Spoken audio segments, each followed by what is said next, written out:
Welcome to Austin Film Society at the Marquesa. I'm just curious, there's a lot of faces I don't recognize. How many have never been to our theater here? That's fantastic. You have to become a member before you leave. It's $50. I'll be collecting. No, we would love for you to become a member. Between Holly Herrick, Lars Nielsen, and myself, we program over 200 different films here annually. And I believe this is the first one we've done with the Texas Archive of the Moving Image. We're very excited about it. It's a perfect film for our co-presentation. The film is fascinating. Caroline is going to give a wonderful introduction to the film, how it was restored, found, and all. And then we will have a panel discussion with special guest Janna Jones afterwards. So thank you very much, Caroline.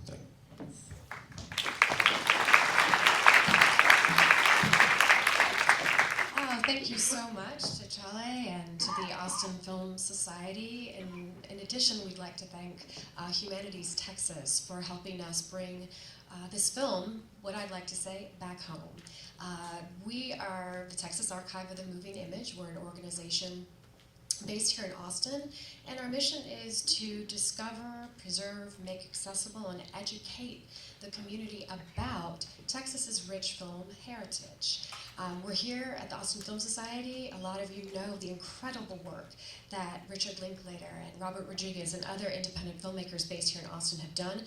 What you might not know is that the legacy of independent film production in Texas dates all the way back to the beginning, the inception of film itself, back to the 1890s.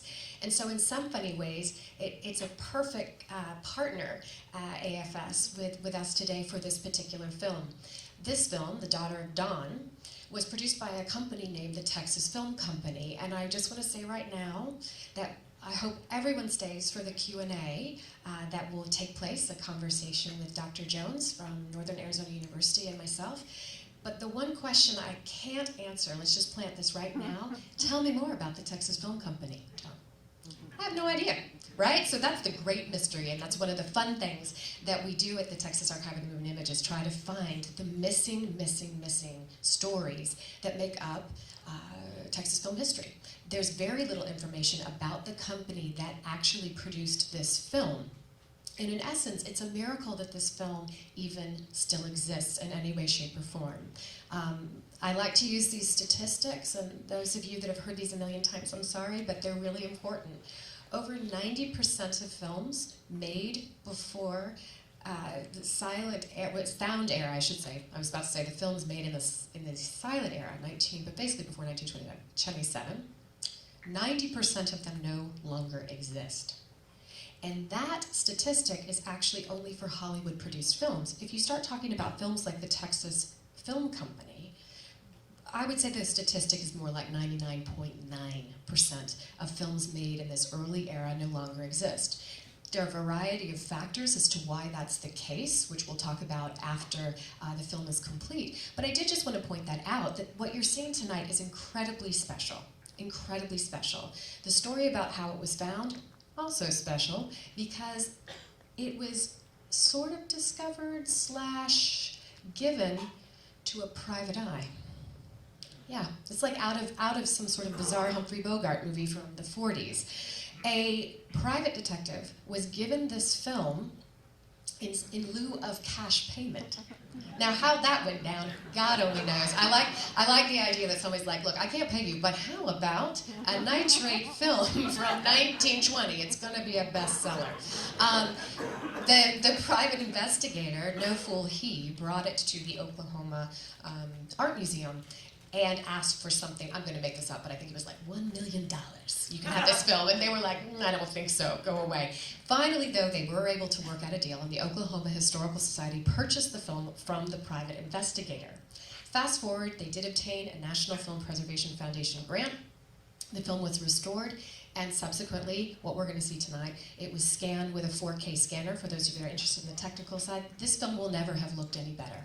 And the other part is, this film was rarely shown. Purportedly, it was shown a couple of times, maybe, but knowing the press from that period of time, it could have all been planted by the filmmakers.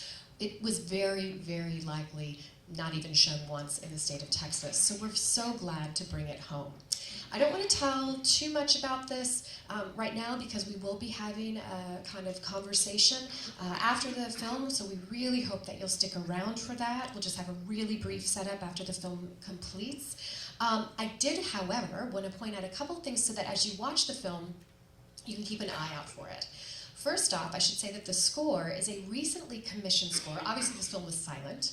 It was a recently commissioned score by actually a Comanche composer, commissioned by the Oklahoma Historical Society. So they were very, very pleased to have actually worked with a local composer for this. So the soundtrack you hear is from him.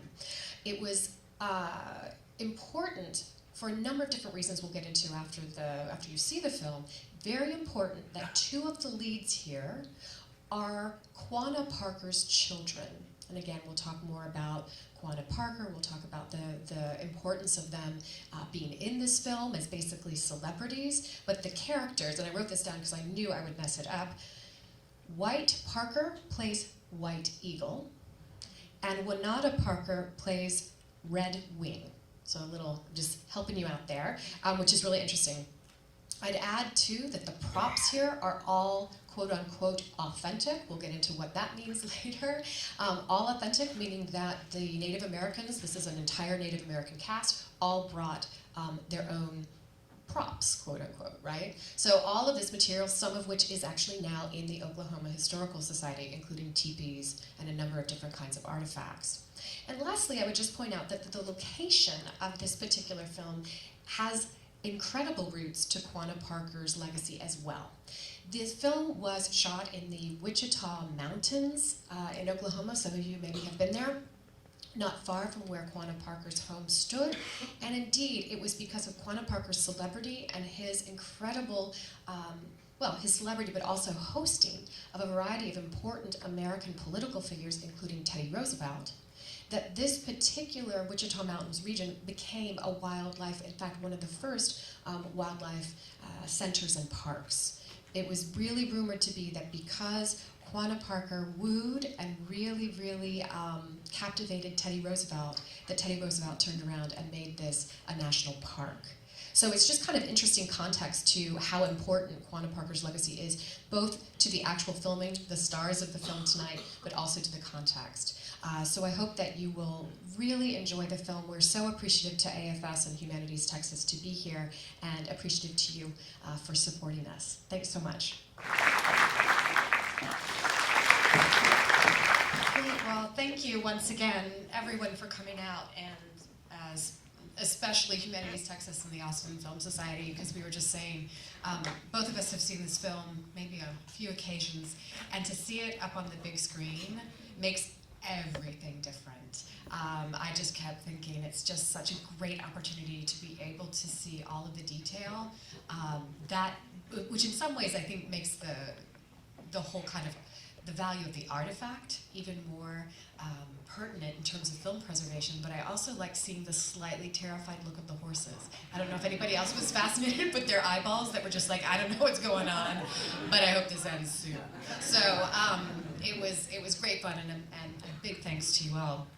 I thought that I would just briefly say a few words about the little bit of information that we actually kind of know about the film before asking Janna to talk a little bit more about the kind of wider cultural context, a little bit more about how this film works against many of the films of the era that really look at Native Americans. But I thought, again, I would just start with the artifact that we have here. Essentially, one of the things I'd point out is that films made from this particular era were made on something called silver nitrate. And that's really important, and it's probably one of the more fun aspects of film preservation, which, let's face it, is not the sexiest sell, but nitrate film actually can spontaneously combust. It's made of the same material that gunpowder is made from. So in early motion picture history, one of the reasons, as I mentioned, that a lot of films from this era don't exist is because it was made of a slightly problematic substance, combined with the fact that early film exhibition actually did use an actual flame, gunpowder. Not a good combo. So that's why in a lot of old movie theaters you would see these basically nitrate doors that would basically trap the projectionist but leave everybody else okay. So there's lots of interesting aspects as to why a lot of the films from this era didn't exist. But in actual fact, in addition to the kind of physical properties associated with why these films don't exist, there's just the sheer fact of a lot of independent productions not being collected, not being preserved in the same probably even have today. And this film is a prime example of that. Very little is known really about the two people that produced and wrote this film. One of the characters, Norbert Miles, who was responsible for producing the film, does have a little bit of a background. Say you look him up on IMDb later, if so inclined, you're going to see quite a bit of information. All generated, however, by Norbert Miles himself. All of the information is based on some scant documents, autobiographical, that are actually at the Margaret Herrick Library at the Academy of Motion Picture Arts and Sciences in Los Angeles. It's a great, great collection, and the only information actually pertaining to this film really comes from that document that was basically about him talking about his time with the Indians. In one of so the little information we have is biased from the standpoint that it was written by somebody who obviously had an investment in telling a great story about his career. But he did, in fact, have Hollywood credentials, and an important thing to keep in mind is that when this film came out, Hollywood was very nascent. Hollywood is not the Hollywood then was not the Hollywood that we think of today. It was still evolving. It was still a very, very early time period in essentially before LA was LA, right? And so what you have at this period of time is a lot more of a fluid kind of filmmaking culture, and this film is actually a part of that. So you had Norbert Miles in addition to the other filmmaker here, and the two of them actually purportedly met in Hollywood. They purportedly met on the set of some film and basically decided, why are we shooting westerns, here? Why are we shooting narratives here when we could actually go to where many of these stories actually took place? Why don't we go back? And the story itself was essentially, and again, purportedly through Norbert Miles's recollection, based on a apocryphal or a traditional story from the Comanche themselves that had been told and retold and retold. So that's kind of the scant information we have as to the background of this film, but in and of itself it does provide an interesting comparison or point of comparison and contrast to other films of the era. So I'll turn it over to Janna to talk a little bit about that.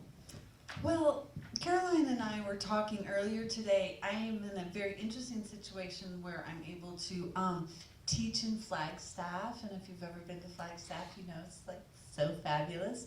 But also, it's the Navajo and Hopi reservations are right there adjacent to NAU. So NAU has one of the largest Native American population of students in the country, so I'm very fortunate to teach film and Native Americans and talk to my kids about growing up being a Native American and always watching somebody else tell your story.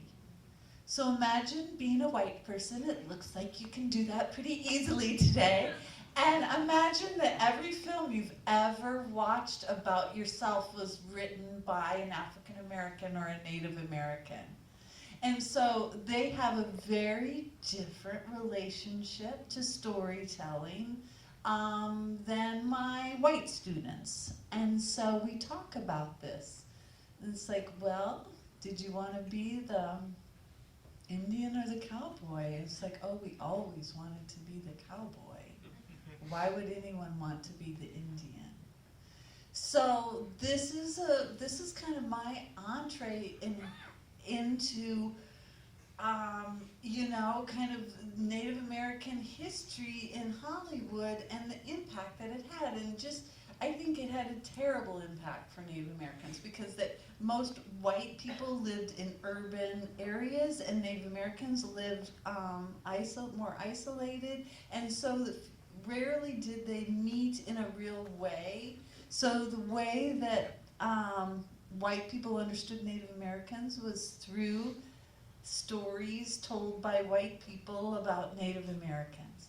Now, Native Americans during this period were critiquing what was going on. There were often movie theaters around or by reservations, and Native Americans would often write letters to the editor, for example, and say these movies are ridiculous and we are laughing at the way that we're being represented. But also Native Americans were were actors, and they often resisted the way they were being portrayed, even as they were being filmed. For example, some films would have them speaking in Navajo or whatever. Well, nobody on the set or whatever is gonna ever go, what exactly are they saying? But actually what they were saying was, this movie is the bottom half of a snake. I mean, they were very, right there on the film, it's all there. So they were critiquing and they were resisting. So the beauty, I was so pleased to be able to come and talk about this film and think about this film, because I'm thinking of my students, where finally here's a film where there's no white people in this film. Now it's told by a white person, and that kind of like, this is the story based on whatever his name is, who lived with the natives for 25 years. So it's a very anthropological kind of notion, and it's like, oh, it wouldn't occur to us to like just maybe ask them the story. It has to be somehow translated by some sort of scientist person. So there are some, kind of ways that it succumbs to those traditional ideas. But then we have this beautiful story that is all native cast. There's not a white person in this thing. There's no problems with white people. There's no white people taking the maiden. There's no, white people killing, or it's as if there are no white people. So, that is that's very unusual. There are, maybe one or two other films out there that exist that we know of that work in this way. So I'm going to take a breather because I know I've been chatting for a while there. So no, I think that's a really good way of thinking about how do we place this very, very rare artifact into context, because so many of the films, and the other portion of this, of course, is that it's not a Western, right?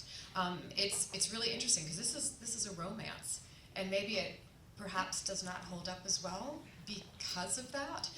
But it's not a Western, again, told from a very specific kind of perspective. In terms of thinking about Native American indigenous culture as represented on the screen, I think it's important to note that for those of you that maybe when you think of this, you think of the Western, you think of John Ford, you think of John Wayne, that in actual fact the first quote-unquote Western was actually produced in Denmark in the late 1890s. And I find that a really fascinating issue. And it quickly followed, of course, by other filmmaking communities. Okay, so some in the United States, particularly out of New Jersey, of course, a state known for its Western heritage. But you do have, as one of my favorite things, when people talk about the Great Train Robbery as being the first Western. It's not. Okay, let's just all agree it's a crime story. The point being that you have a lot of disparate communities around the world creating these Westerns. Well, why is it these Westerns are taking place in the United States? What are they saying about the United States through this idea of the Western? When I think about that and trying to bring it back to Daughter Thon, what I think about are the captivity narratives. Because in essence, why is it that a lot of us in here would come see this film? It's because of its relationship to Cynthia Ann Parker, kind of the poster child, if you will, for the captivity, the ultimate captivity narrative. And so when I mean captivity narrative, of course, is what was very, very popular in Europe, were stories about captive, those Europeans, particularly women and children, that were held captive by Aboriginal tribes in the United States in particular. So going back to the 17th century into the 18th century, some of the most popular books were captivity narrative stories. And in essence, we see that passed down and passed down and passed down until where here in Texas, we have that story of Cynthia Ann Parker being kidnapped, becoming a part of her community, and then kidnapped or rescued back again. But by that time, of course, she's had her son, Quanah, who then goes on to play such an important role in not only Texas history, but of course, US history as well. So I think that tying these kinds of narratives together is a really important component. And when you look at the very, very beginnings of film history, of which this is an important part, you're seeing also that stories are being told all over the United States, and not just in LA, not just in New York and New Jersey. What we've lost so much of are these kind of alternative stories, alternative ways of not only looking at communities, but actually depicting them. It's great fun. We were able to screen not long ago one of the early westerns out of the San Antonio Star Film Ranch. We were able to do that. Some of you maybe know that the very famous filmmaker Georges Méliès actually started a couple of branches in the United States to combat piracy. There's some irony there. But he actually founded a branch of his company in San Antonio. Very, very, very few of those films exist, but we actually took one back to San Antonio. And it's great fun to be able to watch it because we can recognize Central Texas. We're not always sort of saying, that doesn't look like the West, that looks like New Jersey. We're actually saying, oh yeah, okay, this is how we can place the narrative. So I think that there are many different levels of what this particular film represents to us today.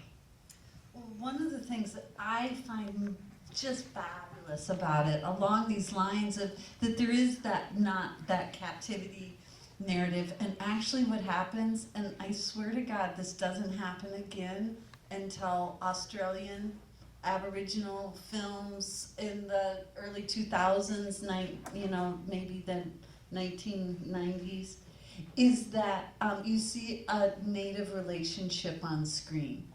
That it's not, that we see a beautiful native woman and a beautiful native man love each other and very sweetly look at one another.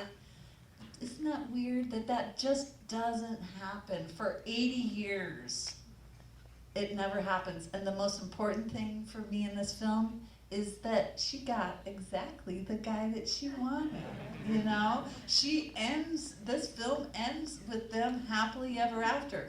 Not with some, white guy or whatever, trying to figure out a new identity and all that stuff. No, she just gets to be with the good-looking guy that she wanted all along. So, to me, it's a real victory, No offense to Kevin Costner, Colin Right, Farrell. he's a fine I mean, they're guy. lovely. They're lovely. But we don't have to go through an existential crisis of who am I? I should wear a wolf hat. Exactly.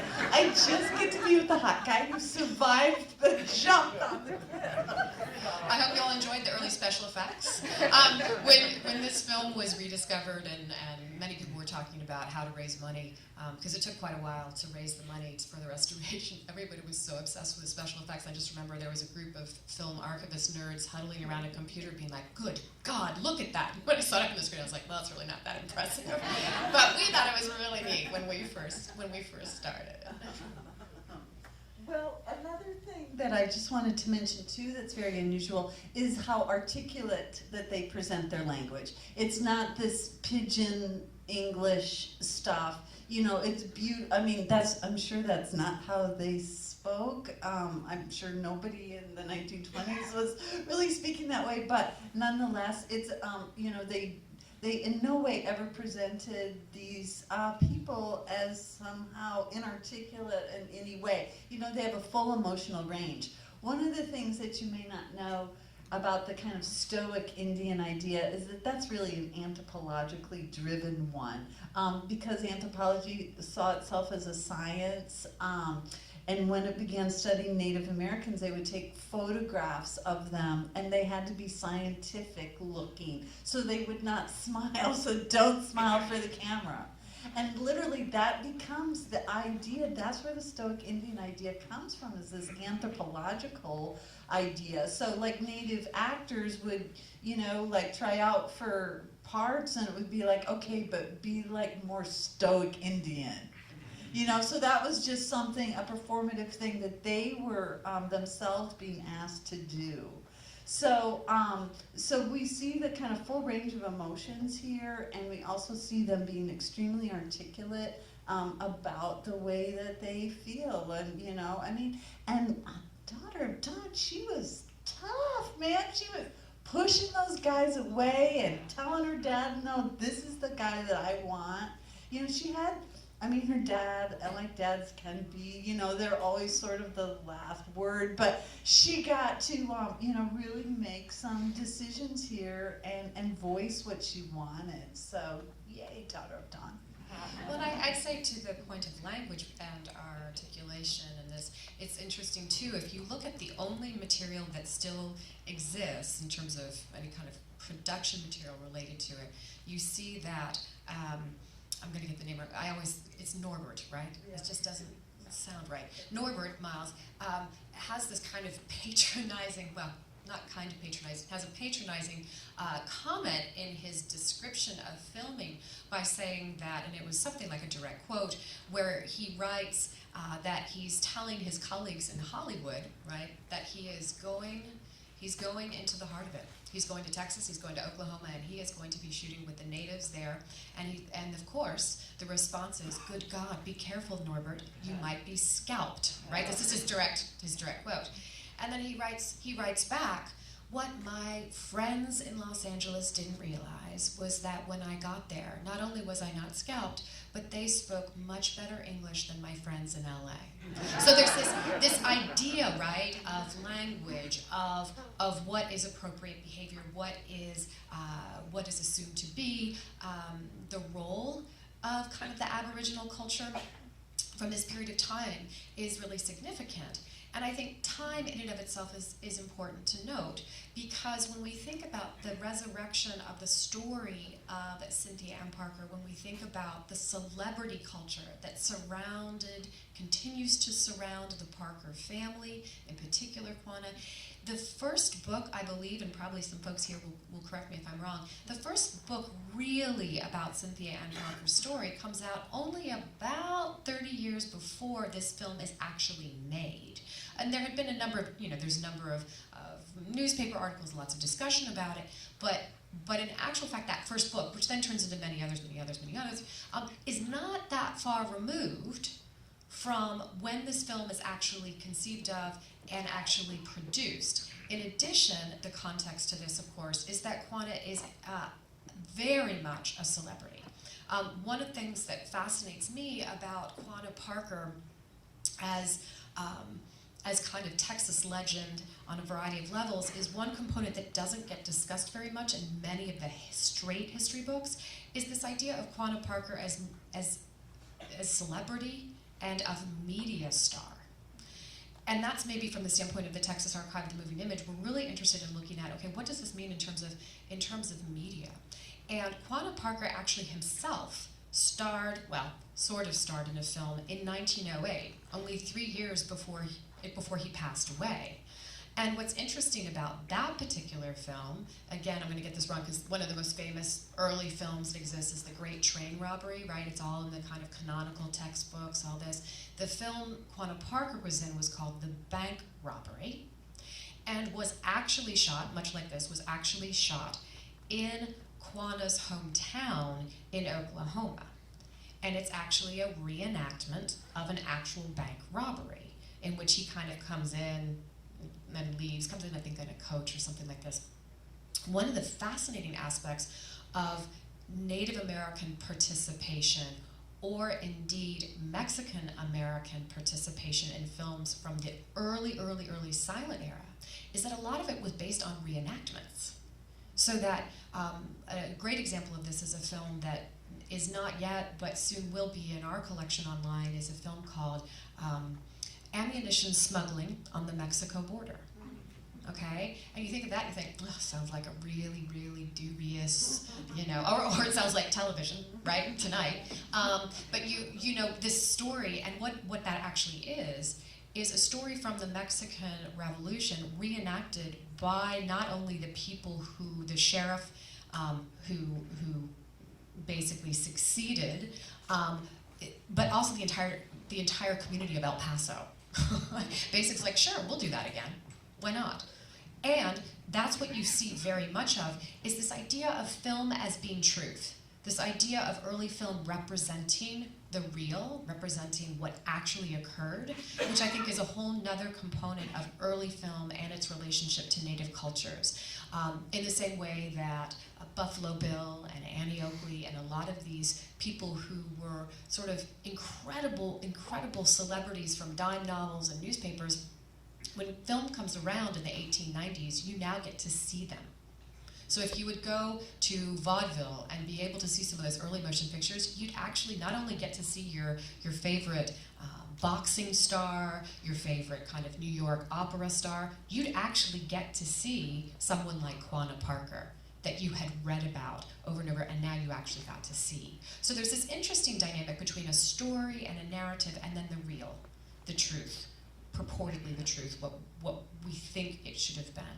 Well, one of the things that I was thinking about too, Caroline, is the how lucky we are that this film exists for so many reasons, but to see the beautiful interior of the teepees, and even though it was set for the movie, it is in fact, you know, the real things, and how it would be decorated and arranged, and it just looked like a great place to take a nap. I really liked it a lot.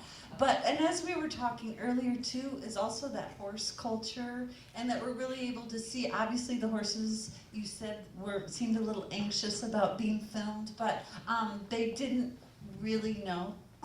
That was just me. Just empathizing. I'm just kidding. But for me, I am a horseback rider, and so to the way that they, the bridle thing, the rope, and the way that those are very fit horses. Those are clearly horses that are from a small stock, because in many ways they look like almost the identical horses. And just the how well trained they were, and that there were no like tripwires and all of those things used. Those were just like really fabulous, awesome horses. And the chief's horse in particular, I'll say, was a thumbs up. And the clothing and all of those things, those are for real. It's a story, but it's all for real. And so that gives us the opportunity to take a glimpse into, you know, into the reality of their daily lives. And I just always really like that. Yeah, and I think that's what makes this, I think this is why this is rich. This particular film has received so much attention, and is one of the very, very, very few, I can't even think of when the last time this happened, one of the very few truly independent films from, let's say, Oklahoma, Kansas, Texas, has actually been picked up for distribution. The fact that we can come here and see a 4K scan of this in a kind of state-of-the-art theater is extraordinary. Usually, you know, you're kind of hauling out some really decrepit 16mm projector and begging people to come in. This was picked up for distribution, and it has been showing actually around the world. And it is testimony to this intersection of both narrative, kind of mythological lore, and truth. As I mentioned before, the kind of most elaborate teepee that you saw in the film is actually now in the Oklahoma Historical Society. And when the Oklahoma Historical Society first saw this film, they got really excited because they knew the provenance of that actual teepee, but they had no idea that it had been used in the actual film. So there was this really kind of nice moment for them where they saw how this has actually been a part of material culture in a different entire way. Well, I thought maybe I would open up for any kinds of questions, hopefully that we can address or answer, particularly if you have anything about the restoration itself. We'd be glad to talk about that. Yeah, right here. How much of this was lost? Okay, the question was how much of this particular film was lost? Very little, which is another remarkable component. Very little of this was lost. As you can see, it actually plays pretty well. You're not missing a few chunks of the film halfway through the narrative. I mean, granted, it's a simple narrative. It's a simple story. It plays pretty well. In a lot of films from this particular era, if a great deal had been lost, what a film restoration lab will do, or the archivist will do, is actually create a new intertitle to explicate what's been lost. As you can see, that wasn't necessary here. You can see, however, the nitrate decomposition on the side right. I hope everybody got a chance to see. If you wondered what's that look, it wasn't art. That's decomposition. My theory on this is that the print was actually relatively well taken care of. Maybe it was inside, but it also helps that Oklahoma is relatively dry. What we found with our Texas Archive and Moving Image program, in which we've crisscrossed the state of Texas with the Bring Out Your Film campaign, the films that suffer the most in Texas should be no doubt are those near the Gulf Coast, because humidity is the devil. Humidity is what really kills film. So in this particular case, I think they really benefited from the fact that it was likely housed fairly well. In terms of what you can see was lost the most were the intertitles, right? Did you see how there was a different look to the intertitles? Some were fairly elaborate and somewhat melodramatic. That's always my favorite part of the silent films, are the intertitles. I always wait for them. I get really excited. You can see that they actually had to replace a number of the intertitles with a very contemporary font, and it was a digital. Those are actually digitally restored.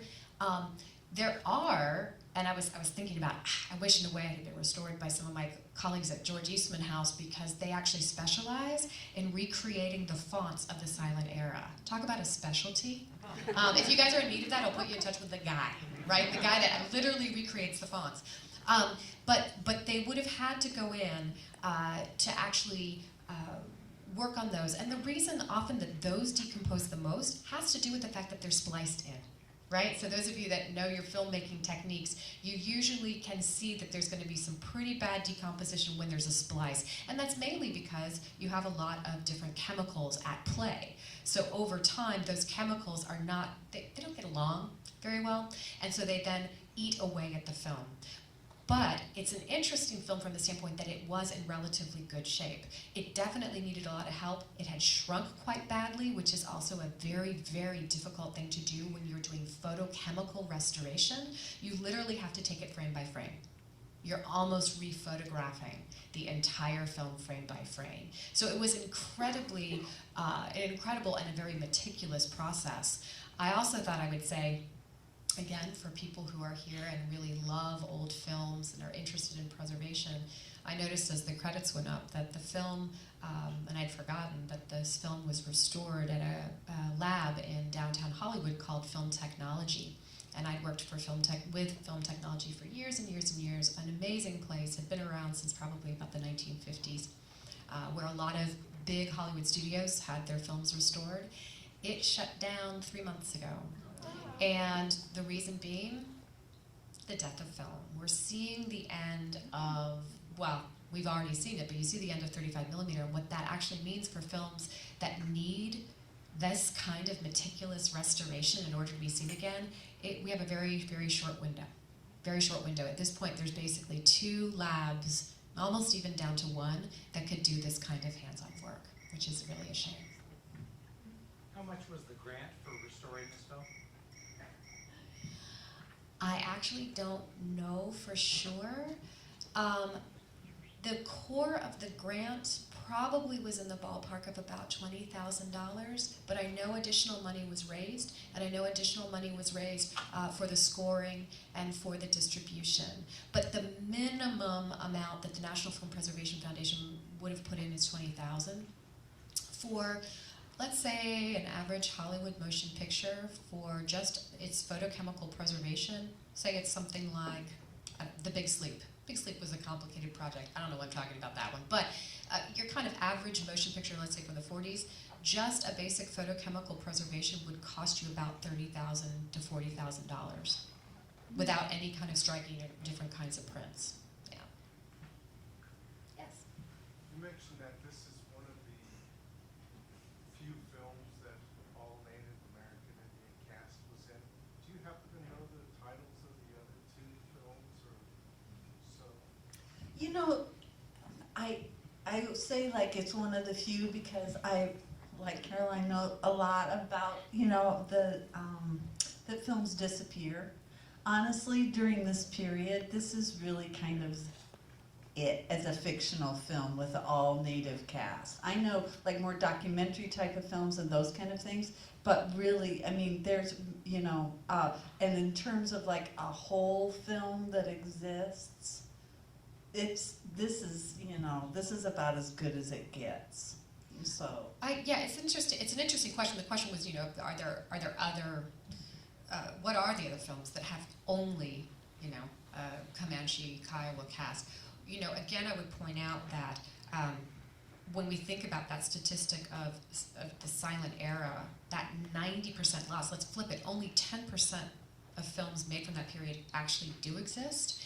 And of that, we're really talking, I mean, I hate to bring up the name that I never want to bring up, like, it's D.W. Griffith, who was not, by the way, very friendly to Native Americans, right? We talk a lot about D.W. Griffith and the birth of the nation, but I would argue that he was perhaps even more reprehensible in his work representing Native Americans.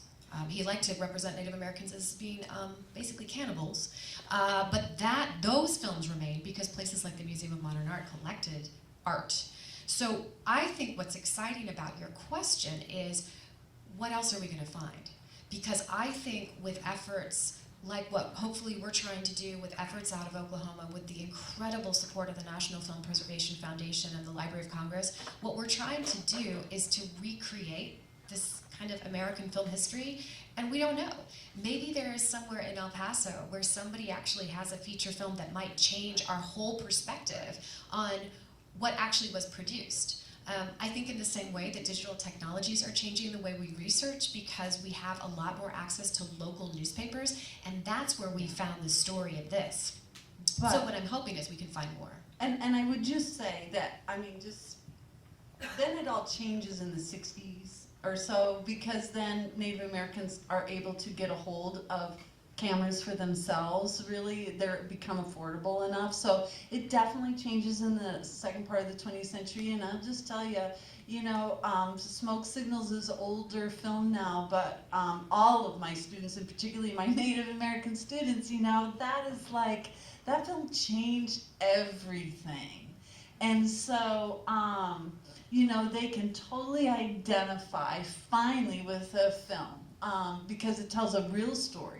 Even this story is lovely, but it's like these people exist in some timeless era, you know? I mean, that's not how Native Americans were necessarily living in the 1920s. So it's not really until the era of Smoke Signals where you're really seeing Native Americans in real time doing real, like, life things, you know? So it takes us so long, but I just want to say, you know, my students just completely come alive when they finally can see themselves like just doing normal things like being on a bus, you know, and not like being in a teepee of which none of them have ever even seen before. So. Yes, in the back. It's supposed to be representative. I was a little surprised that the Comanches weren't more aggressive and hostile, having read lots and lots about them, and that the Kiowas would win against the Comanches. And also, I really hope to see some good bow and arrow shooting underneath the horse's neck. So I wondered if you could address that. I mean, why they were so maybe peaceful with each other in this film. Because it's a film about love. I just don't think we have to say anything else. I mean, love stories just can kind of bypass all of that violent stuff. So that would be my answer. Well, and I think there are a lot of factors that we could largely attribute to why that would be the case. At this point, you have these tribes on federally sanctioned land. You have very strict rules at this point in time about what can actually be represented in media, right? You know, even certain kinds of war dances were not allowed to be performed, just writ large. So the idea of filming them and then purportedly distributing it for small children to see, oh no, that's not going to happen, right? So I would imagine that this choice of a love story and a quote-unquote traditional story was very, very much a conscientious decision. I would say, kind of along the lines of what Janna was saying, though, is where you can actually see some of that footage. We had a reel. Unfortunately, we weren't able to show it very long before the feature. But what you do see is a lot of, again, reenactments of things like a buffalo jump or buffalo hunt, or you actually see reenactments, particularly Charles Goodnight, on Charles Goodnight's property in Palo Duro Canyon. There's a really interesting film in which a lot of this is reenacted. In travel films, which are very, very, very important from this point in time. Say you go to a theater and you're going to see a travel log that goes through the West. You often have, again, through the eyes of kind of a European American saying, look at this Comanche do X, Y, and Z. You'll see it performed, but not within a narrative of this particular era. I think would you see it being replicating these kinds of activities and actions. But it's a really good point, because I think when you read about it, you think, oh yeah, we're going to get a chance to see what went down. No, but it is interesting, isn't it? Because this is a Comanche. The Comanche Kiowa exchange here is pretty interesting, and I kept sort of thinking I'd love to be a lip reader to kind of lean in and then actually talk to some of the people who are just on the side. I love the looks of some of the people who are just like, you gotta be kidding me. Like, what are we doing? You know, kind of staring up in the distance. It would be interesting to interview them. Yes, over here. What language were they speaking, and has anyone tried to recreate the script, from lip reading or whatever? The question was about what language are they speaking in recreating the script. Very good question. I actually don't have an answer to that question. I know that part of it is in English. I know that for sure that part of it is in English. And I think there were different languages being spoken. In terms of the transcript, I believe the Oklahoma Historical Society is still on a track. Their goal is, once the film is taken out of, let's say, kind of theatrical distribution, they're going to create a Blu-ray DVD that has a number of these kinds of elements in that. So I believe they're doing some research into it. It will require, however, a lip reader. There's no doubt it will require, because there is no transcript. There is no transcript now. The only information pertaining to the film outside of the film itself and that autobiographical account is actually at the Library of Congress for copyright deposit. The filmmaker did deposit photographs from the set. So for a long time, or not the set, but basically from location, for a long time, up until a few years ago, that was the only reason people knew about this film, was that they had those photographs. But it's a really good question, and in fact, I'll pass on your question to them to encourage them to include that. Yeah, so thanks for bringing that up. Yes, sir. Well, in relation to that, I noticed they were using hand gestures that were not familiar to me, at least. I assume they were speaking their native language when they were using these. And is that customary? I mean, is that authentic, the hand gestures they were using, the hand language, sign language? Again, my understanding is that it is, but it's hard to say what's authentic and not. But I'm definitely going to follow up with that question again. With the folks at the Oklahoma Historical Society who would have a better informed understanding of that. I believe so because of the cast and the at least if you believe the account of the production. I would also assume that that is the case, maybe erroneously, because of how silent films how they were normally produced, where a lot of it was ad-libbed. right? Because they knew that the intertitles would be telling the story. So even for those in English, if you actually read, it was kind of what you were saying earlier, if you actually read with lips what they're saying in a silent film, it's not at all in correspondence to anything in particular. Even a film like Singing in the Rain does a great send-up of that. And my feeling is if it's parodied in Singing in the Rain, it's based on some kind of reality, because they were not very kind, right? So, over here, yes, in the back.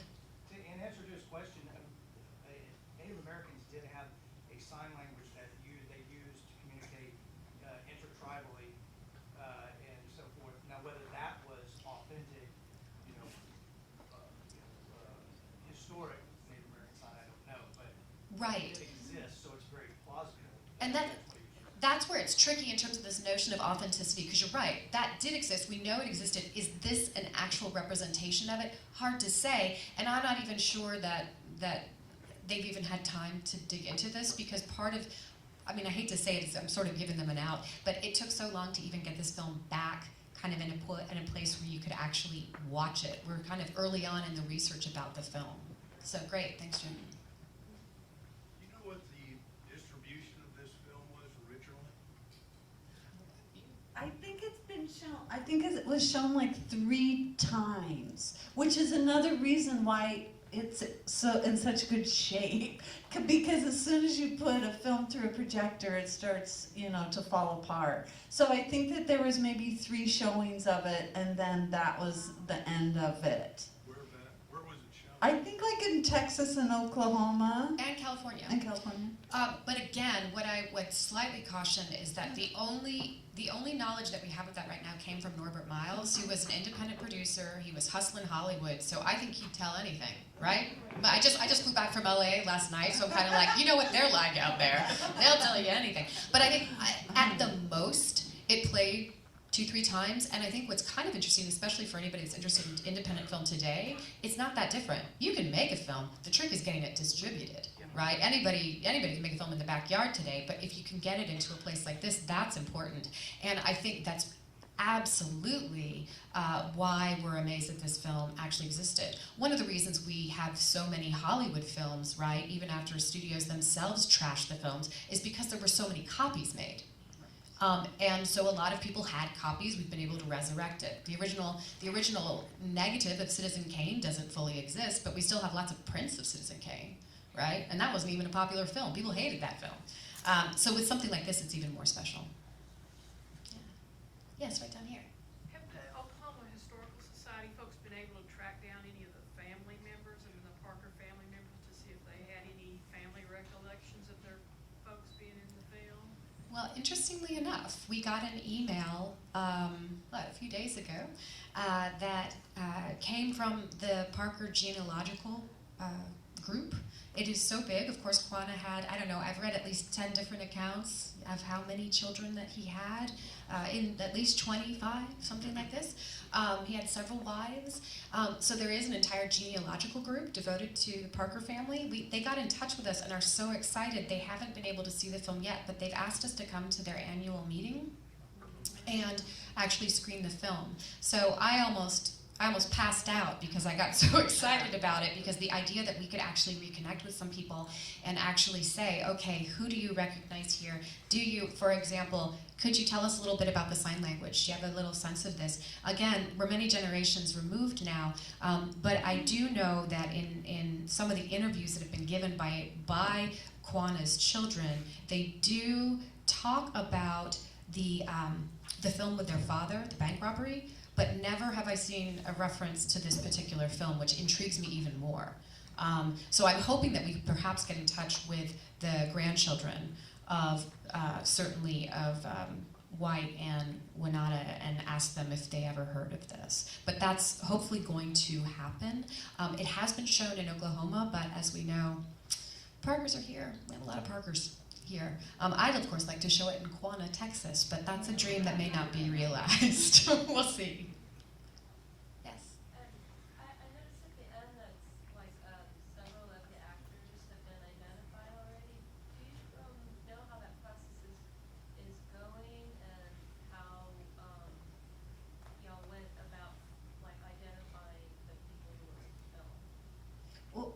just say how remarkable it is in the intertitles that they say at the beginning of the film who the people are. Well, no, I think that it's a good point to notice this, and that this would have been very unusual. You know, I mean, actors didn't start being named probably not until 1910 or 1912. So, and certainly not Native American actors would have just been like, you know, the Native Americans in the film. So that was one of the first things. I mean, how fortunate it is that we have those intertitles and are able to name the lead people. And in terms of the other part, I don't know.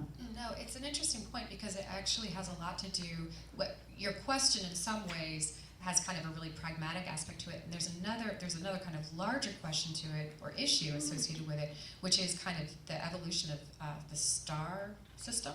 Because as Janna points out, for a long time with films, after, you know, certainly in the early days, nobody was named. This was not about, there was no star system. This was no Angelina Jolie in, right? This was very unusual for any of the actors to have been named, particularly Native actors. In terms of the identification, the scant information that does exist does include some information about it, but obviously the Parkers were cast in this as stars. It was their way, obviously, the director and the producer, they knew, their idea anyway, was that people would come and see it because they were in it.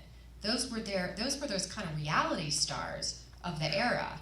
And what's happening now is they're going from the scant information that came from the film itself. Usually that's where you start, is the film itself.